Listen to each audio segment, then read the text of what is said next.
On se retrouve aujourd'hui pour une nouvelle vidéo et nous allons parler, comme vous le voyez devant vous, du Quest 3 qui arrive très prochainement. La conférence de presse attendue le 27 septembre devrait nous éclairer sur pas mal de points. Mais suite à ça, notre petite réunion dans Horizon France tous les jours à 18 h, on a commencé à faire une petite théorie là-dessus qui se confirme petit à petit vu qu'il y a certains éléments qui appuient cette théorie. Rien n'est encore avéré, ça peut être vraiment quelque chose d'insignifiant, mais soit dit en passant, je vais quand même vous exposer la théorie, comme ça on pourra en débattre en commentaire, n'hésitez pas à dire ce que vous en pensez. Mais voilà, le Quest 3 arrivant, il est bien, il est tout neuf, il est plus puissant, il a un plus joli écran, des lentilles pancakes. Et c'est quasiment tout, en fait, on n'a aucun élément, donc on devrait avoir le reste en septembre, mais au jour d'aujourd'hui, il y en a beaucoup qui sont prêts déjà à franchir le pas avec aucune carotte, si on peut appeler ça comme ça. C'est pour ça qu'on a commencé à cogiter. Qu'est-ce que Meta pourrait proposer? Je pense qu'il y a des annonces comme GTA San Andreas qui était dans les tiroirs depuis un moment qui pourrait ressortir. Il y a pas mal d'éléments parce que vous pouvez pas vendre un casque sans rien autour. Parce que s'il fait la même chose que le Quest 2, autant garder le Quest 2. Donc on a commencé à réfléchir à une petite théorie. Tous les soirs à 18 h, on se retrouve dans Horizon France comme vous le savez. N'hésitez pas à venir nous rejoindre si ce n'est pas déjà le cas. Mais est-ce que Meta ne préparait pas une petite surprise? Qu'est-ce qui manque exactement? Qu'est-ce que sont les dernières nouveautés? Et nous avons quelques petits documents qui appuient cette théorie, donc je vais vous l'exposer maintenant.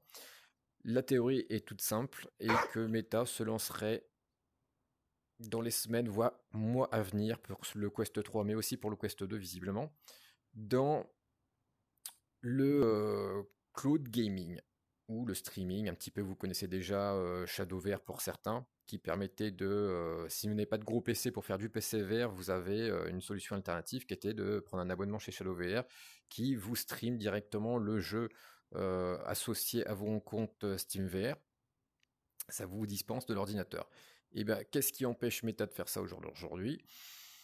Sait-on jamais? Et je pense qu'on a vu quelques petits articles, quelques documents qui appuyaient que du coup il y avait le Wi-Fi 6, Wi-Fi 6E et plus. Et voilà, quand Meta a déposé son petit dossier auprès de la fédération américaine qui s'occupe des objets connectés et autres, on a commencé à en savoir un peu plus.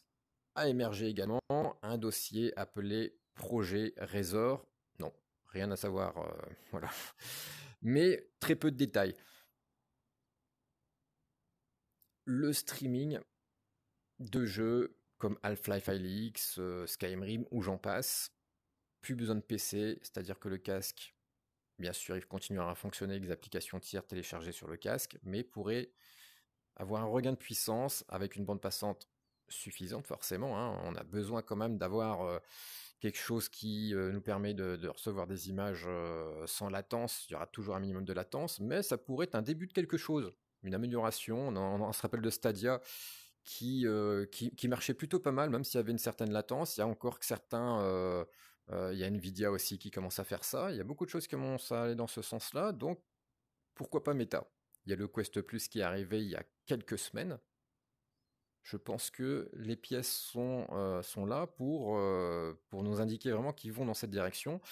Après, on peut se tromper, hein, on peut se tromper, mais ça pourrait relancer un petit peu l'intérêt des casques VR, c'est-à-dire qu'on aurait vraiment un casque autonome capable de faire tourner n'importe quel jeu VR. Et je pense que c'est déjà une épine qu'on tire du pied de tout ce qui est autonome, parce que voilà, moi j'ai jamais pu jouer à Half-Life Alyx par exemple, alors que c'est visiblement le meilleur jeu VR qu'il soit. Après, je peux peut-être me tromper, hein, mais c'est ce que j'ai entendu dire. Donc voilà, la théorie, c'est ça. Le streaming arriverait sur le Quest 3, mais aussi sur le Quest 2, à partir, je pense, de la fin d'année, où devrait être annoncé le mois prochain. Peut-être qu'on a tout faux, peut-être qu'on a tout bon. Je fais cette vidéo justement pour qu'on en parle. N'hésitez pas à venir en parler en commentaire, voire même en personne dans Horizon France tous les soirs à 18 h. On est ici. Du coup, voilà, peut-être que certains trouveront ça un petit peu surfait, peut-être que c'est trop tôt, effectivement.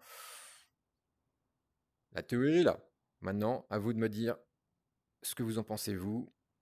est-ce que vous attendez de la fameuse conférence de presse de Meta qui arrive d'ici un mois? Allez, je vous remercie d'avoir suivi cette vidéo et je vous dis à la prochaine. Allez, ciao tout le monde.